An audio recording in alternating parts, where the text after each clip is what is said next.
नमस्कार दोस्तों, स्वागत है आपका आपके अपने YouTube चैनल दीपक रचित कथा में। हर हर महादेव। दोस्तों, पूरी 500 सालों के बाद बन रहा है देव दुर्लभ शुभ संयोग 21 अगस्त सावन का 7वां सोमवार नागपंचमी। इस दिन यानी सावन के 7वें सोमवार नागपंचमी के दिन चुपचाप गाय को खिला दें। यह एक छोटी सी चीज, रोड़पति भी होंगे करोड़पति, मिलेंगी सभी संकटों और कष्टों से मुक्ति, मृत्युदंड, पितृदोष तुरंत होगा में पूरे आपके घर में भरे रहेंगे अन्न धन के भंडार। यूं कहें कि भगवान भोलेनाथ के आशीर्वाद से आपके साथ कुछ देर तक करेगी रुपयों पैसों पर राज। आपकी 7 पीढ़ियों तक धन दौलत बढ़ता चला जाएगा, दुख दूर हो जाएगी और सूखे आपके कदमों में आ जाएंगे, आपके कदम चूमेगी जरूर। तो यदि आप यह छोटी सी चीज सावन के 7वें सोमवार नागपंचमी यानी कि 31 अगस्त को गाय को खिला देते हैं, दोस्तों समझ लेना आपकी 7 पीढ़ियों तक धन दौलत की कमी नहीं होगी, बैंक बैलेंस चला जाएगा, तत्काल गरीबी समाप्त हो जाएगी, खत्म हो जाएगी, गरीबी का नामो निशान खत्म हो जाएगा और आप धन से मालामाल हो जाओगे। आपको पर भगवान शिव और भगवान शिव के गले में धारण नाग देवता का आशीर्वाद बना रहेगा और साथ के साथ दोस्तों के किस कोटि देवी देवताओं को अपने अंदर धारण करने वाली गोमाता की भी कृपा आपके ऊपर सदैव बनी रहेगी। आपकी 7 पुश्तों तक रुपयों पैसों पर बोझ करेगी, धन दौलत की कमी नहीं होगी, 7 पीढ़ियों का बैंक बैलेंस चला जाए। तो दोस्तों, कौन सी खास चीज है जो कि आपको गाय को खिला दी है सावन के 7वें सोमवार और बहुत ही शुभ संयोग बना है इस दिन नाग का। इस दिन गाय को खिला दें कि यह चीज की फूटी से फूटी किस्मत चमक उठेगा, आपकी मनोकामना पूर्ण, मुझे आप धनश्री से मालामाल हो जाओगे। और दोस्तों, इस वीडियो को जो आज नहीं देखेगा, पूरा वीडियो नहीं देखेगा, तो उसके पास पछताने के अलावा कुछ नहीं देगा। यूं कहें नसीब वाला तो ये वीडियो देख लेगा, वहाँ बदनसीब होगा जो इस वीडियो को नहीं देख पाएगा। इतनी भर शादी हुई थी तो दोस्तों समय निकालकर अपने और अपने परिवार के फायदे के लिए पूरा वीडियो देखकर ही जाना, आपकी समस्त मनोकामनाएं पूर्ण न हो जाए तो आप कह देना दोस्तों आपको पर भगवान शिव और माता की कृपा बनी रहे, नाग देवता की कृपा बनी रहे। तो दोस्तों, वीडियो को सबसे पहले नए करना दिल से कमेंट बॉक्स में हर हर महादेव, जय भोलेनाथ, नाग देवता, जय गोमाता वर्ष लिख देना, जिसके अपनी समस्त मनोकामनाएं पूर्ण हो। और दोस्तों, लाइक कर वीडियो को ज्यादा से ज्यादा शेयर जरूर करना, जिससे कि और लोग भी इस वीडियो का पूरा लाभ उठा सके और उनके द्वारा उठाया गया और लाभ आपको अच्छा फल दे। कि दूसरों का भला करेंगे तो आपका ईश्वर स्वयं भला करेगा, यह आपको मन में धरना रखें। दोस्तों, आपको बता दें, सावन मास के शुक्ल पक्ष की पंचमी तिथि को नागपंचमी का त्योहार मनाया जाता है। हिंदू धर्म में नागों की पूजा के इस दिन बहुत ही पवित्र पावन दिन है, बहुत महत्व है और इस दिन भगवान शिव के आभूषण नाग देव की उपासना की जाती है। शास्त्रों के अनुसार नागों की पूजा और से आध्यात्मिक शक्ति, अपार धन और मनवांछित फल की प्राप्ति होती है। और आपको बता दें, इस बार जो सावन का 7वां सोमवार है और इस बार 7वें सोमवार पर नागपंचमी का पवित्र पावन दिन, तो दोस्तों सोने पर सुहागा, समस्त मनोकामनाएं पूर्ण हो जाएंगी। इस पावन पवित्र यह मानकर चलें, इस दिन आप भगवान शिव के आभूषण गले में धारण नाग देवता की विधि विधान से पूजा अर्चना करें, सांपों को दूध अर्पित करें के चित्र प्रतिनिधियां बनाकर उनको दूध अर्पित करें और इस दिन भगवान शिव और माता पार्वती की विधि विधान से पूजा अर्चना करें, समस्त मनोकामनाएं पूर्ण हो जाएंगे। वंश के मंत्रों का जाप करें और अधिक से अधिक जब वर्तमान गरीब लोगों की मदद जरूर करें। इस दिन अन्न वस्त्र जो भी बनी आपकी समस्त मनोकामनाएं शीघ्र अति शीघ्र भगवान शिव और कर देंगे। मंगल ही मंगल। दोष को बात करें, गाय से जुड़े को कौन कौन से उपाय है, जिन उपाय को करने से आपके जीवन के तमाम प्रकार के दुख दर्द संकट खत्म हो जाएगी, समस्त दुख दूर हो जाएंगे और सुख आपके कदमों में आ जाएंगे। आपके साथ को धन दौलत की कमी नहीं होगी और सबसे बड़ी बात, पितृदोष यदि आपके जीवन में है, पितृदोष भी समान रूप से संबंधित सभी प्रेसिडेंट से वाला बाद हो जाओगे और माता की कृपा, भगवान शिव की कृपा आपके ऊपर बनी रहे। तो चलिए दोस्तों शुरू करते हैं। अरे कौन कौन से उपाय है जो कि आपको 31 अगस्त को सावन के साथ भी सोमवार और दुर्लभ संयोग 500 वर्षों के बाद बन रहा नागपंचमी के दिन गाय से जुड़े इन उपायों पूजन करें। तो चलिए शुरू करते हैं, कौन कौन से उपाय है। दोस्तों, सनातन परंपरा में गाय गंगा और गायत्री का बहुत ज्यादा धार्मिक महत्व है। मान्यता है कि गौ माता के शरीर पर 33 कोटि देवी देवताओं का वास होता है।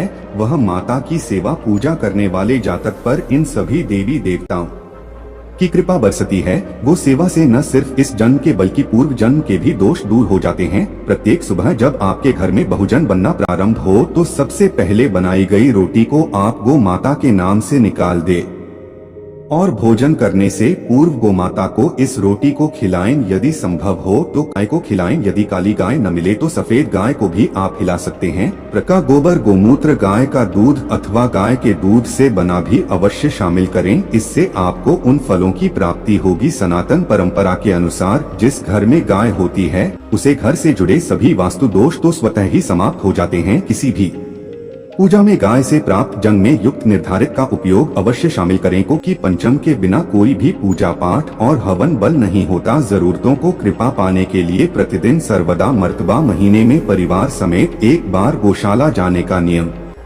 जरूर बनाएं और वहां गाय को हरा चारा खिलाएं। इससे आपको शुभ फलों की प्राप्ति होगी और साथ ही साथ गो सेवा और गो पूजा से 9 ग्रह साफ हो जाते हैं और इनसे जुड़े 2 दोषों का निदान हो जाता है। गर्मियों में 2 बातों को पानी पिलाया और सर्दी में गोमा को गुदा अवश्य खिलाएं। ध्यान रखें कि गर्मियों में गाय को गुड़ खिलाएं। अनेक देवी देवताओं को अपने शरीर पर धारण करने वाली 2 वार्ता से जुड़े कई शुभ और अशुभ संकेत भी होते हैं। मसलन गाय का दूध दुहते समय यदि गाय ठोकर मार दी और सारा दूध बिखर जाए तो अब शगुन होता है।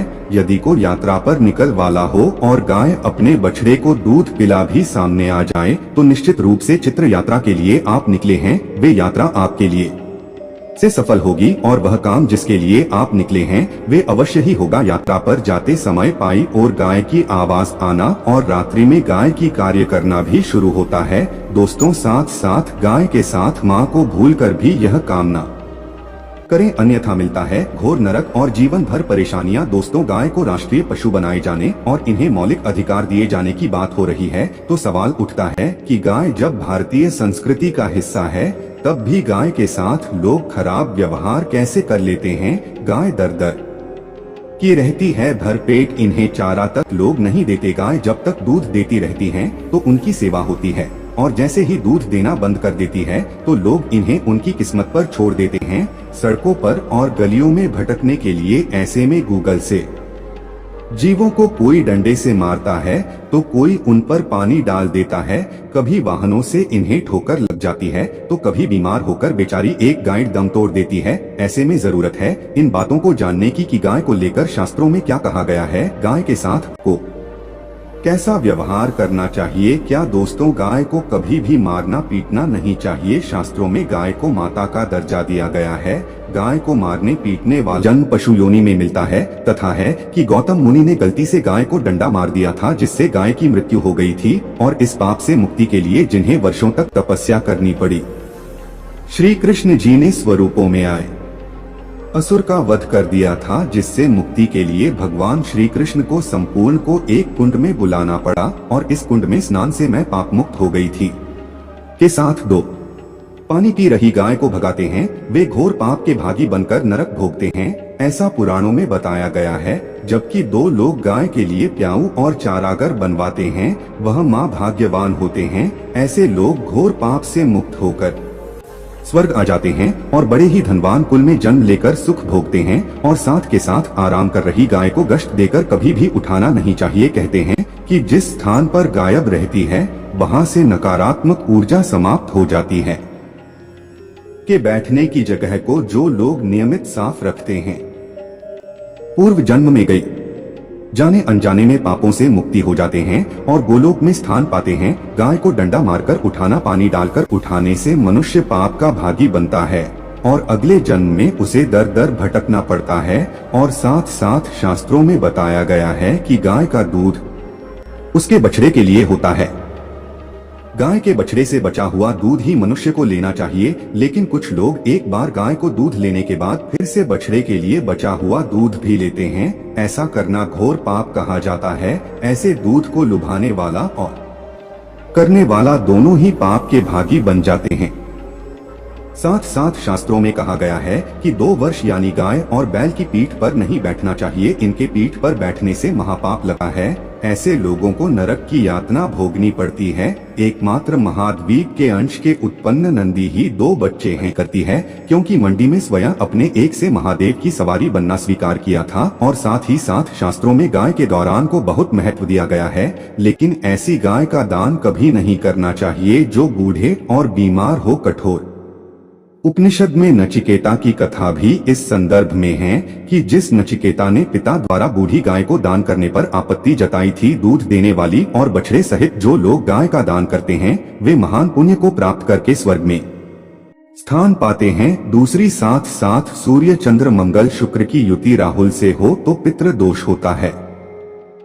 यह भी मान्यता है कि सूर्य का संबंध पिता से, मंगल का संबंध रक्त से होने के कारण सूरज यदि शनि राहु या केतु के साथ स्थित हो या दृष्टि संबंधी हो तथा मंगल की युति राहु या केतु से हो तो पितृ दोष होता है। इस दोष से जीवन संघर्ष में बन जाता है।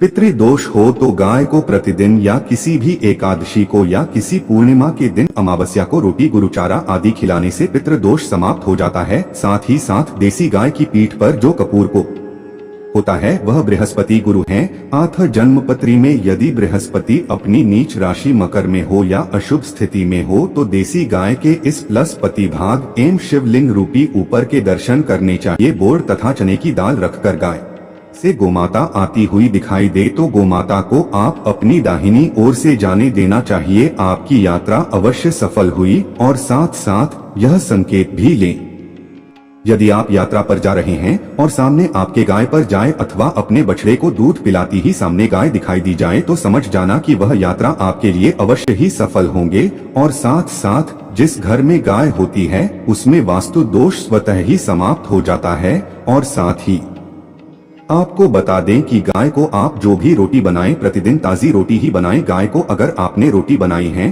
तो कोशिश करें कि उस रोटी को आप तुरंत ही गाय को दे दें। अगर आप उस रोटी को रख देंगे और उस रोटी को अगले दिन देंगे तो वे रोटी बासी नहीं जाएगी। गाय को कभी भी बासी रोटी न दें, इससे घर में नकारात्मक ऊर्जा वास करती है और जो भी कार्य आपके बनने वाले होंगे वे कार्य भी आपकी बिल्कुल भी नहीं बनेंगे। इससे आपके घर में हमेशा दरिद्रता का वास रहेगा और आप जिस भी कार्य को करेंगे उस कार्य में आपको हमेशा असफलता ही हाथ लगी। इसलिए कोशिश करें गाय को रोजाना ताजी रोटी बनाकर खिलाएं और रोटी को बिल्कुल न रखें बासी रोटी गाय को दादी। और साथ ही साथ सड़ी गली चीजें गाय को नहीं खिलानी चाहिए। साथ ही साथ आप आटे की लोइयां बनाकर उनके ऊपर हल्दी लगाएं। इसके बाद आप उन 11 दोषियों को एक एक करके गाय को खिलाएं। प्रत्येक को खिलाते समय गाय के गोबर आप हाथ मेरी पीठ पर, हाथ मेरे मस्तक पर, हाथ मेरी माता का कि आप चरणों का स्पर्श करें। जादू को ऐसा करने से आपके समस्त कार्य बनने लगेंगे। जो दुख का समय चल रहा है वे भी समाप्त होगा। आपके जीवन में खुशी खुशी होगी। और एक बार आप 7 बार गाय की परिक्रमा कर ले तो आपके समस्त हैं और होंगे। और साथ ही साथ आप गाय को जब भी रोटी पर या तो आप थोड़ी हल्दी लगाने या थोड़ा पूर्ण रखने, अगर गुड़ न हो तो आप थोड़ा मिश्री रख सकते हैं, थोड़ा नहीं रख सकते हैं। दोस्तों को कभी भी सूखी रोटी खिलाएं। सूखी का मतलब गाय को रोटी रखें खिलाएं, उस पर कुछ न कुछ रखकर खिलाएं।